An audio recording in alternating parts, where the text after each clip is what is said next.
ឲ្យនាងអ្នកទាំងពីរคล้ายទៅជាគូគប់ហប់វាសនាមិត្ត100ជាន់1000ជាតិមិនឲ្យឃ្លៀងឃ្លានទាំងគ្នាទេហើយ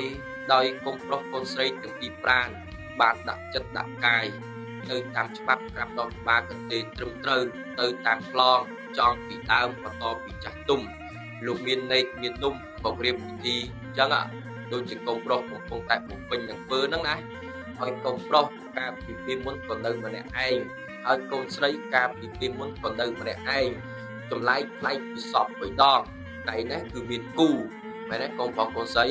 គឺមានគូអញ្ចឹងគូក្នុងឱកាសពេលនេះមិនមែនគូសង្សារមិនមែនគូពំនាក់អាស្រ័យអីទេគឺគូជីវិតគូប្តីប្រពន្ធមែនទេគូជីវិតគូប្តីប្រពន្ធគូជីវិតគូប្តីប្រពន្ធទម្រាំនឹងនាងអ្នកដាក់ចិត្តដាក់កាយប្រែខ្លាច់ខ្លួនឲ្យទៅជាប្តីប្រពន្ធក្នុងគណៈឱកាសពេលនេះវាជារឿងពិបាកដែរបើយើងនិយាយវិញវាពិបាកទម្រាំមានកម្មពិធីប៉ុណ្ណេះឲ្យកើតឡើងពិបាកអញ្ចឹងដោយយើងទាំងពីរបានសិល្បៈកំណត់វិជាយកវេលារៀបអាពាហ៍ពិពាហ៍ក្នុងគណៈឱកាសពេលនេះទោះបីជាអាពាហ៍ពិពាហ៍នោះតូចក្តីអាពាហ៍ពិពាហ៍នោះធំក្តីมันសំខាន់ទេអ្វីដែលសំខាន់នោះអ្វីដែលវិសេសវិសាលនោះបន្ទាប់ពីការទៅហើយនោះតើនាងអ្នកទាំងពីរស្រឡាញ់គ្នាអត់ស្រឡាញ់គ្នាអត់ផ្ទះធំប៉ុណ្ណាក៏កូនប្រុសកូនស្រីនៅតែដេកបន្ទប់មួយផ្ទះធំប៉ុណ្ណាប៉ុណ្ណីក៏កូនស្រីនៅតែប្រើប្រាស់បន្ទប់ទឹកមួយដែរផ្ទះតូចប៉ុណ្ណាផ្ទះធំប៉ុណ្ណានៅតែប្រើចង្ក្រានបាយមួយដដែលប៉ុន្តែអ្វីដែលថែមលើសពីនឹងឲ្យមានសេចក្តីសុខគឺអីគឺការស្រឡាញ់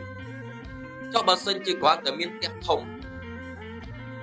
ចុះបើកូនប្រុសកូនស្រីទាំងពីររស់នៅមិនចោះសម្រងគ្នាផងផ្ទះធំនឹងមានក្តីសុខអត់មានក្តីសុខអត់ផ្ទះធំនឹងសុបាយអត់អត់ទេអញ្ចឹងយើងធ្លាប់តែរស់នៅដោយភាពសម្ដែងឃើញទេអញ្ចឹងយើងអត់ទៅរស់នៅដោយភាពសម្ដែងអញ្ចឹងទេចង់បញ្ចប់នៃជីវិតយើងដឹងថាចង់បញ្ចប់ពីវត្តទៅមុខគឺរឿងមួយយ៉ាងគឺផ្លូវនោះឯងស្លាប់តែមុននឹងហ្នឹងអ្វីដែលមានជីវិតហ្នឹងព្រោះនៅគឺផ្ដល់តម្លៃគ្នាទៅវិញទៅមកគោរពគ្នាទៅវិញទៅមកស្រឡាញ់គ្នាទៅវិញទៅមកដោយគោរពដោយយកចិត្តទុកដាក់ស្មោះស្ម័គ្របម្រើមើលថែគ្នាទៅវិញទៅមកអញ្ចឹងណាចាប់ដៃគ្នាប្រឹងប្រែងពួតដៃគ្នាកុំខ្ជិលកុំចោលយកចិត្តទុកដាក់ប្រកបកិច្ចការងារធ្វើការហេដ្ឋានសំចៃ